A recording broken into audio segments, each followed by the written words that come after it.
Check mic. Halo semuanya, selamat datang di Sound Smoker, channel favorit mas-mas pangkalan ojek yang kalau nerima orderan suka pilih-pilih ke mbak-mbak yang bahenol. Waduh.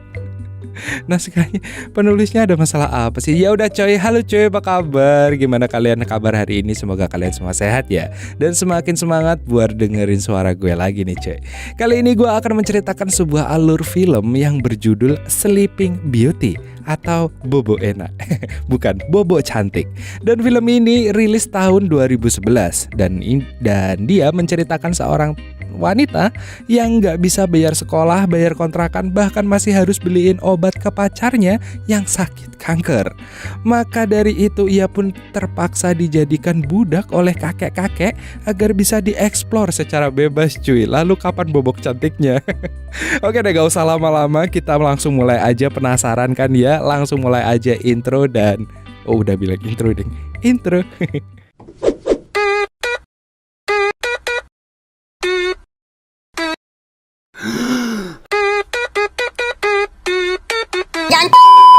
Di awal film kita akan bertemu dengan Lucy yang dia rela mengambil banyak pekerjaan demi bertahan hidup. Mulai dari menjadi kelinci percobaan fakultas kedokteran dengan memasukkan selang ke dalam tenggorokannya, dan menjadi pelayan restoran, menjadi tukang fotokopi, hingga malam harinya menjadi mbak-mbak open OB di klub malam. Waduh, sibuk banget mbaknya.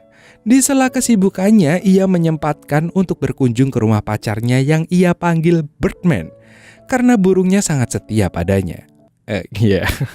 Birdman menderita penyakit kanker stadium akhir, tapi dia tidak mau dirawat di rumah sakit karena ia tidak punya biaya dan gak punya keluarga sama sekali. Tapi Lucy rajin mendatangi Birdman untuk memberi makan dan obat. Lucy sangat setia menemani Birdman di akhir masa-masa hidupnya. Setelah itu, kita juga diperlihatkan permasalahan Lucy. Ia sering dimaki-maki pemilik rumah karena sering telat bayar uang sewa rumah. Dan karena sadar masih banyak kebutuhan hidup yang harus dia bayar, akhirnya ia mencari kerja tambahan melalui iklan baris di koran. Akhirnya ia menemukan satu yang cocok dan pergi ke tempat lowongan kerja itu untuk interview dengan Clara, pemilik usaha tersebut. Saat interview, Clara menjelaskan mengenai pekerjaannya, yaitu penyedia jasa layanan VIP. Clara juga bilang bahwa pekerjaannya itu adalah freelance. Setiap menyelesaikan tugas, ia akan langsung dibayar, dan jika ada pekerjaan baru, ia akan langsung dihubungi. Gak lupa, Clara juga memberitahukan bahwa sawahnya tidak akan dibajak, jadi aman. Mendengar hal itu, ia malah bilang bahwa dirinya adalah mbak-mbak open OB, seperti yang biasa dia lakukan di klub malam. Kemudian Lucy memeriksa fisiknya dan ia disuruh melepaskan semua armornya. Clara lalu memanggil asistennya yang bernama Thomas untuk mengecek tubuhnya. Apakah ada bekas tindik atau tato atau panu kadas kurap, dan akhirnya Lucy diterima di pekerjaan itu karena nggak ada apa-apa di tubuhnya. Sebelum bekerja, Lucy diberi fasilitas manicure, pedicure, dan hutannya pun juga dibabat habis. Aduh. Akhirnya Lucy mendapatkan tugas pertamanya dari Clara. Di tugas pertamanya, Lucy ditugaskan menjadi pelayan hanya menggunakan armor dalam aja. Bagi dia, ya tugas ini bukanlah apa-apa. Ternyata acara ini dilakukan oleh sekumpulan lansia yang sedang makan malam. Mereka dilayani oleh para wanita yang berpakaian setengah jadi.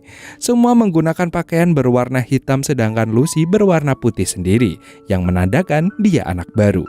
Ternyata beberapa wanita di sana ada juga yang tugasnya bukan jadi pelayan, tapi hanya nungging dekat kayu bakar. Permintaan mereka sangat aneh, tapi karena duitnya gede, mereka mau-mau aja menuruti mereka.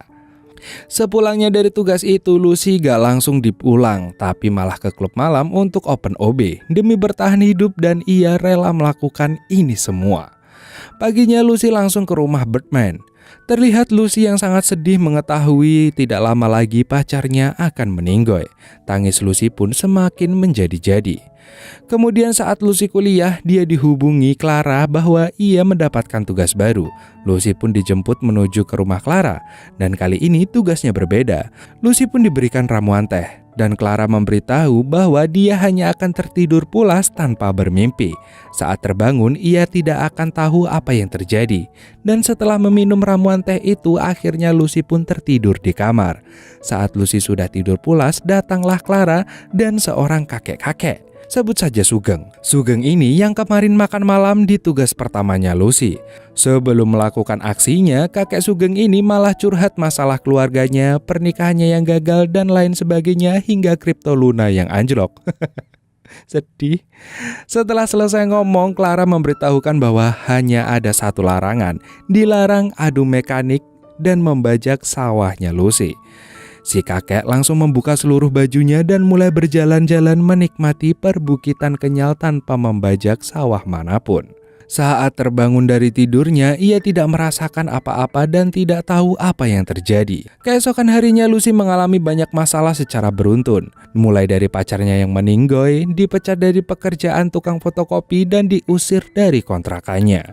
Dia lalu menyewa apartemen. Tapi karena sewanya apartemen terlalu mahal, ia pun meminta Clara diberi pekerjaan lagi. Dan ia kembali melakukan pekerjaan bobo cantik ini, dan kali ini kliennya sangat kasar. Sampai-sampai ia menyulut telinga Lucy dengan rokoknya. Saat tersadar dan berada di perjalanan, Lucy heran dengan luka di telinganya. Karena penasaran dengan apa yang terjadi selama dia tidur, Lucy membeli kamera mini untuk merekam apa yang terjadi. Dan pagi harinya Lucy dipanggil untuk pekerjaan bobo cantiknya lagi. Sebelum minum ramuan itu, Lucy meminta Clara memberitahunya apa yang terjadi saat dia tidur. Tapi Clara berkata bahwa itu privasi kliennya.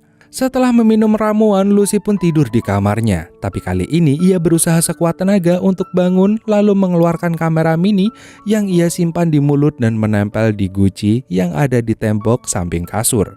Kemudian Lucy pun kembali tidur. Gak lama kemudian Clara dan kakek Sugeng masuk. Anehnya si Sugeng ini meminta dibuatkan ramuan teh dengan takaran 4 sendok yang berarti itu akan mengakhiri hidupnya. Ternyata kakek Sugeng memang sudah letih menghadapi semua masalah hidupnya dan ia ingin mati damai dengan tidur bersama wanita yang ia sukai. Dan kakek Sugeng akhirnya meminum ramuan itu.